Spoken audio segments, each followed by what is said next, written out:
आधार card रे आसिला आउ एक नुआ अपडेट केते थोरा बदलाई पारिबे नाम ओ ठिकणा जानतु पूरा नियम आउ केते थोर कौन अप करि पारिबे आपनक निज आधार कार्ड रे तेबे चलंतु नजर पकाइबा ता पूर्वरु आम चैनल को नुआ आसीथिले चैनल टी को सब्सक्राइब करके पाखर आसुथिबा बेल आइकन को दबाई दियंतु। भारतीय नागरिकों पाई आधार कार्ड सबुठारु गुरुत्वपूर्ण दलिल पलटिछि।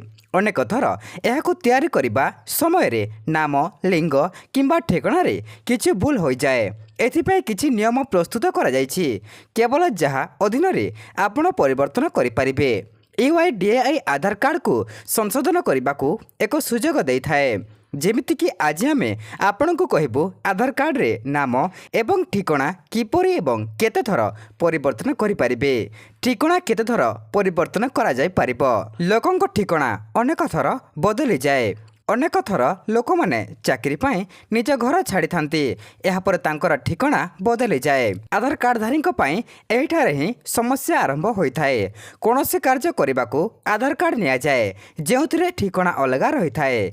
यही समस्यार मुकाबला करने को हेले आधार कार्ड रे जनकर ठिकणा परिवर्तन करने को पड़िबो। किंतु आपण जानिछंती कि ठिकणा केते थर परिवर्तन करा जाय पारिबो। ठिकणा परिवर्तन विषय कौन सीमा धार्य करा जाय नाही। आपण एथिरे जेते थर चाहिए सेते थर परिवर्तन करें आपणक ठिकणा को नाम केते थर परिवर्तन करा जाय पारिबो। देखंतु आधार कार्ड रे ठिकणा परिवर्तन करिवार कौनसी समय नाही किंतु नाम परिवर्तन विषय किछि नियम अछि।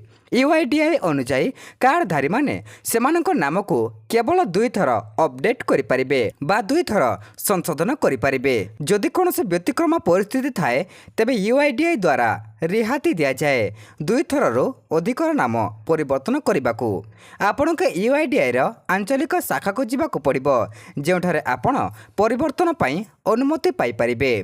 किपरि परिवर्तन करेंगे देखंतु आधार कार्ड संबंधित समस्यार समाधान पाई सब स्थान रे आधार कार्ड संशोधन केंद्र गठन करा जायछि। एथिपाई आंचलिक कार्यालय को जानतु एवं help@uidi.gov.in को मेल करने को कहतु जो आपण को तृतीय थर परिवर्तन पाई ठोस कारण पचरा जीवो। एथिपाई प्रमाण जगाइबा आवश्यक हेबो।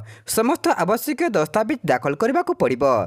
एसहित 50 टंका शुल्क देवाकू पड़िबो। यूआईडीआई वेबसाइट रो एथिपाई फॉर्म डाउनलोड करंतु निकटतम आधार केंद्र को जानतु एही समय रे फॉर्म रो आवश्यक सूचना पूरण करंतु याको केंद्र अधिकारी निकट रे दाखल करंतु। या सहित परिचय पत्र पाई डॉक्यूमेंट देवाकू पड़िबो। एही काम पाई 50 टंका फी देवाकू पड़िबो। यापर बायोमेट्रिक करा जिवो जोथिपाई फिंगरप्रिंट एवं आइरिस स्कैन करने को पड़िबो। एही प्रक्रिया समाप्त होगा परे एक अपडेट स्कीम दिया जिवो जहाँ पर आपणक आधार रे संशोधन हो जिवो एवं एमती साहाय्य आपण माने आपणक आधार कार्ड रे नाम एवं ठिकणा संशोधन करि पारिबे।